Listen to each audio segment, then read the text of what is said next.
2007க்கு அப்புறம் நம்ம இங்கிலாந்து போய் வின் பண்ணதே இல்லையா? இது என்னடா? அப்படி என்னதான் நடந்திருக்குன்னு பார்க்குறதுக்கு முன்னாடி நம்ம சேனலை சப்ஸ்கிரைப் பண்ணிக்கங்க. அதாவது பார்த்திங்கன்னா 2007 ராகுல் டிராவிட் தலைமையில் ஒரு கப்பு அடிச்சிருக்கிறாங்க இங்கிலாந்து மண்ணில்.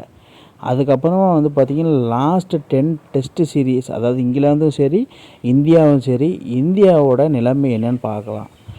இதில் பார்த்திங்கன்னா 2007 3 டெஸ்ட்டு நடந்திருக்குது.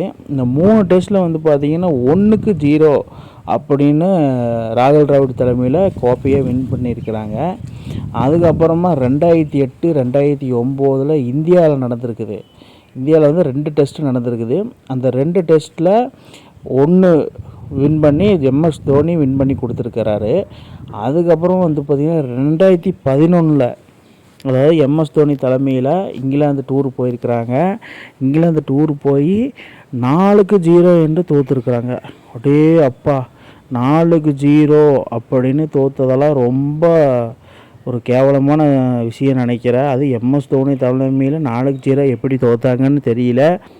அங்கே வேறு லெவலில் சம்பவம் பண்ணியிருப்பாங்களாட்டிருக்குது இங்கிலாந்து. இதெல்லாம் மரண தோல்வி. அதுக்கப்புறமா 2012 2013 இதில் பார்த்திங்கன்னா இந்தியாவில் நடந்திருக்கு. அதில் இங்கிலாந்து வின் பண்ணிக்கிறாங்க 2-1. இது என்னடாது? அதுக்கப்புறமா 2014 இங்கிலாந்து டூர் போய்க்கிறாங்க இந்தியா.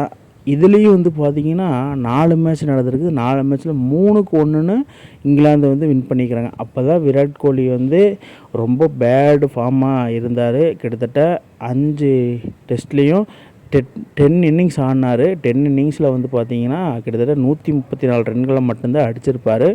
சரி, ரொம்ப பூர் perform Virat Kohli as well.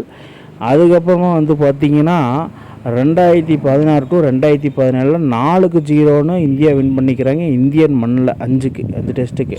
பரவாயில்ல. அதுக்கப்புறமா 2018 அதாவது விராட் கோலி பீக் ஃபார்மில் இருக்கப்போ 5 டெஸ்ட் நடந்திருக்குது. அதுலேயுமே இங்கிலாந்து போட்டு பொழந்துட்டாங்க இங்கிலாந்து மண்ணில்.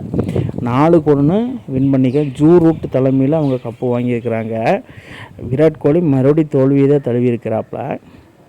அதுக்கப்புறமா இங்கிலாந்து இந்தியா டூர் வந்திருக்கிறாங்க 2020 21 3-1 4 மேட்ச்சு நடந்த டெஸ்ட் சீரீஸில் 3-1 இந்தியா வின் பண்ணியிருக்குது. அப்போ தான் அக்ஷர் பட்டேல், வாஷிங்டன் சுந்தர்லாம் ப்ரொடியூஸ் ஆகுறாங்க. விராட் கோலி தலைமையில் கப்பு வாங்கினா எவ்வளோ ஒரு ஆனந்தம். அதுக்கப்புறமா 2021 to 22 இந்தியா இங்கிலாந்து டூர் போய்க்கிறாங்க. அதில் பார்த்திங்கன்னா ஃபஸ்ட்டு 3 டெஸ்ட்டுக்கு பார்த்திங்கன்னா ஃபஸ்ட்டு 4 டெஸ்ட்டுக்குமே பார்த்திங்கன்னா விராட் கோலி கேப்டன்சி தான். அதுக்கப்புறம் கோவிட் காரணமாக எல்லாம் இந்தியா வந்துடுவாங்க. அப்போ 3-2 ஜெயிச்சிருப்பாங்க இந்தியா. இங்கிலாந்து 1 தான் வின் பண்ணியிருப்பாங்க. விராட் கோலியோட கேப்டன்சி வேறு லெவலில் இருந்திருக்கு. அது கோவிடுக்கு அப்புறம் Virat Kohli test captaincy step down ஆயிடுவார் 2021. ஸோ அதுக்கப்புறம் யாரை கேப்டன் ஆக்கல அப்படின்னு போகும்போது ரோஹித் சர்மா தான் அப்போ ODI கேப்டன் டெஸ்ட் கேப்டன்லாம் இருந்தார். ஸோ அந்த ஒரு மேட்ச்சுக்கு ரோஹித் சர்மா போகலை. ஸோ பும்ராவை கேப்டனாக ஆக்குனாங்க. அதில் பார்த்திங்கன்னா 2-2 ஜெயிச்சு ட்ரா பண்ணிட்டாங்க இங்கிலாந்து. அன்றைக்கி விராட் கோலி கேப்டனாக இருந்த சம்பவமே வேறு. 3-1 வின் பண்ணியிருக்கலாம் இங்கிலாந்து ஃபஸ்ட் டைமாக 2007க்கு அப்புறம் இந்தியா ட்ரா பண்ணுறது 2021 சீசனில் தான். அதாவது தலைவர் விராட் கோலி கேப்டனாக இருந்தால் கப்பே அடிச்சிருக்கலாம். பட் அதுக்கப்புறம் 2023 2024 இங்கிலாந்து டூர் இந்தியா வந்துருக்குறாங்க. அதில் 5 மேட்ச் டெஸ்ட் சீரீஸு அதில் 4 வின் பண்ணிட்டாங்க. அது 1 தான் தோது. அது ஃபஸ்ட்டு மேட்ச் தோப்பாங்க, அது நல்லா தெரியும். இது ரோஹித் சர்மா தலைமையில்.